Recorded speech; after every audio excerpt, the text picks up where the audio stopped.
Hard work can beat talent, and specially बोलते हैं ना, स्पेशली तब जब talent doesn't work hard. Hello everyone. Today we have a very talented and dynamic Mrs. Komal Agarwal. इन्होंने सिर्फ घर को ही नहीं बल्कि एक अच्छे बिजनेस वुमेन की तरह कॉस्ट्यूम कासल बोल के एक स्टार्टअप है जो इन्होंने ही स्टार्ट किया है और उसको बखूबी चलाया है. We'll understand what is costume castle क्योंकि ये काफ़ी ही innovative वर्क है. Before that, let me also introduce the lady behind her creation, that is Mrs Babita Agarwal, जो कि इनकी मदर है. मिसेस बबीता अग्रवाल खाली एक होम मेकर ही नहीं but a creator of a daughter भी है. So we will understand from her what has she done special to create a lady like Mrs Komal Agarwal. So before coming to you ma'am, आप हमें बताइए कि ऐसा आप क्या करते थे या ऐसा आप क्या कहते थे हमेशा कोमल को? ये जब छोटी थी, समझ लो जब स्कूल जाने लगे, जब कुछ कुछ समझने लग गई, तो बस मेरा तो एक ही बोलना था, छेड़ो, पहले तो छेड़ो मत, फिर छोड़ो मत. बोलने का मतलब ये हुआ कि कोई भी काम स्टार्ट कर रहे हो तो उस काम को कंप्लीट करना, चाहे कुछ भी हो, चाहे किचन का हो, चाहे बिजनेस का हो, चाहे कुछ भी हो, तो उसको कंप्लीट करना. उसका ऐसे नहीं कि स्टार्ट किया छोड़ दिया, नहीं मन किया, तो उसको कंप्लीट करो. बस मेरा बोलना यही था. तो इसने किया, कोमल ने सब चीज़ को बहुत ही अच्छे से. हाँ. तो मैम आप बताइए कि आपने ऐसा क्या सीखा है अपने मदर से? मम्मा का हमेशा से यही कहना था, और मैंने हमेशा अपनी डॉटर को भी यही बोला है कि पहले कोई भी चीज़ हमें छेड़ना नहीं है, उसके बाद हमें उसे छोड़ना नहीं. If we start we need to complete. तो वही चीज़ था कि मुझे कुछ करना था. मेरी मॉम ने मुझे हमेशा बोला कि सेल्फ डिपेंडेंट रहो. जैसे मेरी मम्मा हमेशा से सेल्फ डिपेंडेंट रही है. ऐसा नहीं है कि हाँ, ऑब्वियसली वो अर्न नहीं करती थी, बट उनका ये था कि उनके पास जो भी था ना उन्होंने हम पे यूज़ किया है. ऐसा नहीं कि किसी से ले लिया या किसी से हम लोग मांग लिया, या पापा हो गए या कोई भी, बट मम्मा ऐसे नहीं करती थी. मम्मा का हमेशा ये था कि बेटा तुम्हें खुद करना है, जो भी करना है, और कुछ भी हो मैं तुम्हारे पास पीछे मैं हूँ. कुछ भी इश्यूज़ भी होंगे तो बैक में मैं हूँ. ये मत सोचना कि मैं नहीं हूँ. हाँ, मैं बोलने के लिए नहीं रहूँगी, बट है ना, तुमको सब कुछ अपने आप हैंडल करना है. तो वही था, मुझे सेल्फ डिपेंडेंट होना था शुरू से, फर्स्ट डे से. I started working since last, मतलब I am working since last 13 years. मैं स्कूल लाइफ में भी काम करती थी, बट वो मतलब ऐसे नहीं था क्योंकि उस टाइम इतना ऑनलाइन का था नहीं, कुछ भी नहीं था. उसके बाद हुआ, एंड उसके बाद मैंने फिर प्रॉपर एक स्टोर किया था, वो भी मैंने घर से ही किया था. तो वहाँ से ही मैंने काम स्टार्ट किया था. और मेरे को ऐसा था कि मेरे को सेल्फ डिपेंडेंट रहना है, मेरे को किसी पे भी डिपेंडेंट नहीं रहना. ऐसा नहीं है कि फाइनेंशियल के लिए या कुछ भी, वैसा कुछ नहीं था. इट वॉज जस्ट दैट कि पैशन है मेरा, काम करना इज़ माई पैशन. बस मम्मा का यही सीख मैंने लिया कि मुझे मेरे हिसाब से करना है, और कुछ भी नहीं हुआ तो शी इज़ देयर. अगर ये नहीं होते तो शायद मैं कोई भी स्टेप नहीं लेती, कुछ भी नहीं लेती, बट शी वॉज देयर हमेशा से, और आज भी. एंड सेम मेरे को मदर इन लॉ भी वैसे ही मिले. She is there always. अभी भी मेरी डॉटर उनके पास है. Of course mother in laws अगर सपोर्टिव ना हो तो कोई भी अपना काम नहीं कर पाएगा. इनफैक्ट मैं भी नहीं कर पाऊंगी ये जो मैं कर रही हूँ. तो मदर इन लॉ का सपोर्ट होना बहुत ज़रूरी है, पर at the same time upbringing में आपने जो सीखा है अपने मदर से वो भी इक्वली बहुत इम्पोर्टेंट है. सो आपने कहा कि आपने भी अपनी मम्मी से ये बखूबी सीखा है. तो आज जो कॉस्ट्यूम कासल आप चलाते हो, इसके पीछे का रीज़न क्या है? सो मैंने इसको कैसे इनिशिएट किया या कैसे अब वो बहुत फ़नी है थोड़ा सा, बट हाँ, अगर मैं आपको बताती हूँ ऑनेस्टली, अगर मैं बताऊँ तो आई वॉज एक्सपेक्टिंग उस टाइम पे, एंड मैं उस टाइम पे मैं कोई काम नहीं कर रही थी.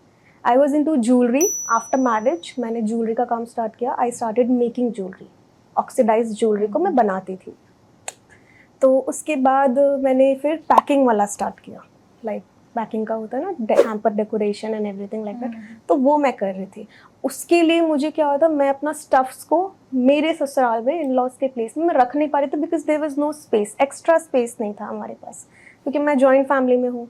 तो वो जो आइटम्स होते हैं वो मैंने मम्मा के यहाँ पे हम लोग रखते थे. तो आई हैव टू ट्रैवल पंजाबीपड़ा से खालपड़ा. अब आई एम एक्सपेक्टिंग, तो फिर मैं नहीं कर सकती वो. तो मैंने वो काम को एक बार ड्रॉप कर दिया, होल्ड कर पे रख दिया कि नहीं, एक बार नहीं करना. तो जब मैं एक्सपेक्ट कर रही थी, मेरे साथ साथ मेरी सिस्टर इन लॉज, मतलब मेरी ननद और मेरी जेठानी, we three were expecting together and they are my own. तो मैंने सोचा, आप बोलते हैं ना बिजनेस घर से ही होता है, तो मैंने सोचा हम बच्चों को काम भी आ जाएगा, हम लोग को इधर उधर जाना नहीं पड़ेगा, एंड ना मेरा बिजनेस भी स्टार्ट हो जाएगा। क्योंकि 2-4 कॉस्ट्यूम जब 2-4 बच्चे पहन लेंगे तो लोगों को पता चलेगा, एक प्रमोशन काइंड ऑफ हो जाएगा। That was the reason I started कि हाँ मेरे को यही करना है। और मेरा बिजनेस करने का ना मेरे माइंड में यही रहता है कि जो भी मैं करूँ वो मुझे काम आना चाहिए। पहले मैंने कपड़ों का किया था, वो मुझे काम आता था। फिर इंडियन कपड़े पहनने थे ससुराल में, वो मुझे करना नहीं था। तो फिर मैंने ये वाला किया कि मेरे बच्चों को काम आएंगे। और मेरे हस्बैंड के पास थोड़ा टाइम कम रहता है, तो वो मुझे पता था कि वो जाएंगे नहीं मेरे साथ, तो मुझे अकेले जाना पड़ेगा हर जगह कॉस्ट्यूम लेने। एंड अभी कॉस्ट्यूम्स इतने पीक पे हैं, हर फंक्शन के लिए कॉस्ट्यूम चाहिए।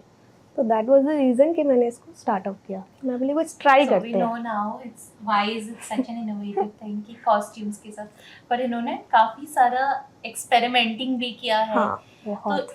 It is okay to sometimes do things और छोड़ देना भी हाँ। और चेंज करना भी, इट्स कम्प्लीटली फाइन। पर जब ये चीजें कर रही थी मैम, आपने कैसे सपोर्ट किया इनको? आपको क्या लगता था? जब ये करती थी तो मेरे को बहुत अच्छा लगता था कि कुछ बिजी भी रह रही है और खुद उसका इंटरेस्टेड भी है, जैसे बिजनेस करना उनका इंटरेस्ट था ही। तो मेरे को भी ये देख के बहुत अच्छा लगता कि वो बिजी भी है प्लस इंटरेस्ट भी, उनका इंटरेस्ट का काम है। पर जैसे एक ही फ्लो में कोई चीज़ नहीं चल रही थी, फिर उनको चेंज करना पड़ा, कोई रीज़न से वो चेंज कर रही थी। तो उसके साथ हम थे ही, वो कुछ भी मतलब थोड़ा डिस्टर्ब होती तो हम हेल्प करते थे। और कोमल का भाई मोहित है, वो भी कुछ कुछ सिस्टर को सपोर्ट था हमेशा हाँ, से और कि ससुराल अगर वाले मैं भी। नहीं कर पा रही हूँ तो मम्मा कर देती थी। जैसे कुछ कॉस्ट्यूम्स में डील नहीं कर पा रही हूँ या कोई भी काम में नहीं कर पा रही थी, I used to tell her and वो उधर से डील कर लेते थे। ऐसे स्टार्टअप किया था हमने। सो मतलब एक risking, experimenting, it's okay, but उसी में सपोर्ट देना भी ज़रूरी है। जैसे फर्स्ट आपका लेसन चाहता है कि कोई चीज़ को छेड़ो मत, और छेड़ो तो कंप्लीट करो। यस। और कहीं जगह आप कंप्लीट नहीं कर पाए तो भी ऐसा नहीं है कि उन्होंने सपोर्ट कहीं भी छोड़ा हाँ, है, या कहीं भी उन्होंने ये बोला कि दिस इज़ द प्रिंसिपल जिसको आपने नहीं फॉलो किया। तो इतना ब्यूटीफुल मैसेज जो आपने इनको डिलीवर किया और आज हम सबको भी डिलीवर किया, इसके अलावा भी आप कोई एडवाइस सारे यंग पेरेंट्स को देना चाहोगे? बस यही एक बात है कि बच्चों को ज़्यादा रोक टोक मत करो। बच्चे जिस लाइन पे जा रहे हैं तो थोड़ा सा ध्यान दो कि लाइन कैसी है। आप रोक टोक करोगे तो वो जाएंगे, वो बिन बोले जाएंगे, उस जगह ठीक पहुंच जाएंगे। कोई मेरे को बोला था कि आप बच्चों का ध्यान नहीं रखते हो या जो कुछ भी, तो आप उनका पीछा करो। मैं बोली देखो हम पीछा नहीं कर सकते, हम फ्री छोड़ दिए, पर बच्चे मेरे को बोल के ही जाएंगे। पर मेरे को पता है कि ये किस जगह जा रहे हैं, आई नो। तो बस आप रोक टोक करोगे तब भी जाएंगे, ठीक है। और तो फिर रोक टोक करना ही क्यों है, अपने को बोल के जाएंगे तो अपने को पता रहेगा कि ये जगह जा रहे हैं, तो अपना निश्चिंत है। सो ट्रस्ट बना रहे। हाँ। और आप ऐसा क्या मैसेज है जो सारे यंग पेरेंट्स को देना चाहोगे, जो कि आपने सीखा, इम्प्लीमेंट किया अपनी मम्मी से? ओके, मैंने ये सीखा कि देखिए इट्स नॉट इम्पॉर्टेंट कि आप टैलेंटेड हो, कोई ज़रूरी नहीं है। क्योंकि ऑनेस्टली ऐसा कोई स्पेसिफिक टैलेंट मतलब नहीं रखती मैं भी। मेरा कोई पर्टिकुलर में हाँ कि मैं इसमें A1 हूँ, नहीं। मेरी मम्मा ने बस मुझे हर चीज़ में टचअप करवाया है, beat, singing, swimming, dancing, everything, guitar, तो सब चीज़ में तो मैंने हमेशा टचअप किया है। तो hard work can beat talent, and specially बोलते हैं ना, स्पेशली तब जब टैलेंट डजंट वर्क हार्ड। तो वही चीज़ है कि आप सिर्फ हार्ड वर्क करो, एंड जब भी बच्चा या कोई भी अगर हार्ड वर्क कर रहा है, आप सिर्फ सपोर्ट करो। आपको सपोर्ट हमेशा फाइनेंशियली नहीं देना है या आपको उसके लिए कोई काम नहीं करना है। आप इमोशनली भी अगर बच्चों के साथ हो तो इट विल वर्क। मैंने हमेशा इनको इमोशनली मतलब मेरे को सपोर्ट मिला है इनसे हमेशा, मेरे मॉम, मेरे फादर या मेरे भाई का हो, और अब फैमिली, ससुराल वाले, in laws, everybody is in my support. अब तो बहुत है, बट स्टार्टिंग में थोड़ा सा इशू हो जाता है। जैसे हम लोग जब भी काम स्टार्ट करते हैं तो होता है, स्टार्ट करो हाँ, तो एक बार दिक्कत तो आती है। मेरे फादर ने खुद नहीं मना कर दिया था मुझे इस काम के लिए, बोलते नहीं, डोंट गो फॉर दिस, हाँ। मत करो। बट नहीं, अब मेरे को सब सपोर्ट करते हैं, तो फादर इज़ लाइक, अब तो फादर इन लॉ भी बोलते कि स्टोर करवा देता हूँ। मैं बोली नहीं पापा, I will do it definitely. वो भी मैं खुद से करना चाहती हूँ, ऑनेस्टली बोलूँ तो वो मैं खुद से करना चाहती हूँ, इसीलिए I am not taking that step. Otherwise father in law तो आज करा दे तो मैं कर लूँ, बट नहीं, मुझे वो भी खुद से ही करना है तो अच्छा लगता है ना, बस इसीलिए। Wow, such a beautiful message for all of us. I'm sure बहुत लोग आपकी स्टोरी से आज इंस्पायर होंगे। तो आपने सिर्फ अपना स्टार्टअप ही बिल्ड नहीं किया, बट आज बहुत लोगों के इंस्पिरेशन भी हो, एंड इतनी इंस्पायरिंग फिगर को क्रिएट करने वाले आप हो, एंड इसलिए हम सब की तरफ से आपको प्रणाम। Thank you so much for inviting us. We have a small token of love for you. Thank you so much for inviting me. Ready?